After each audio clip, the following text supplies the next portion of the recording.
Hi friends, welcome to my channel Sriyanshi Princy. Sriyanshi ఏంది ఇంత ready అయింది అని చెప్పేసి చూస్తున్నారా? వాళ్ళ స్కూల్లోనైతే సంక్రాంతి ఈవెంట్ ఉంది. సో ఈ డ్రెస్ అయితే మేము ప్రిన్స్ పాపకి అన్నప్రసన్న అప్పుడైతే తీసుకున్నాము. అప్పుడు ఎంత క్యూట్ ఉందో ఇప్పుడు కూడా మహాలక్ష్మి లాగా చాలా క్యూట్ ఉంది ప్రిన్స్ పాప. ఎలా ఉందో కామెంట్ చేయండి. ఇదైతే ఫ్లెక్సీ 1 year బర్త్డే అప్పటిది చూసి సేమ్ సేమ్ సేమ్ అని చెప్పేసి ఆడుతుంది. హాయ్ చెప్తున్నారా ఫ్రెండ్స్కి? హాయ్ ఫ్రెండ్స్ అను. బాగున్నారా? బాగున్నారా? క్యూట్ ఉన్నావు శ్రీయాన్షి. ఈవెంట్ అయితే స్టార్ట్ అయిపోయింది.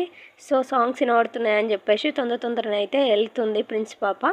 స్కూల్లోనైతే పిల్లలందరికీ భోగి పండ్లు వేసి మంచిగా సంక్రాంతి సెలబ్రేట్ చేశారు అందరు కలిసి. సో మీకైతే ఈ వీడియో నచ్చినట్టయితే like, share and subscribe the channel Shreyanshi Princy. Thank you for watching.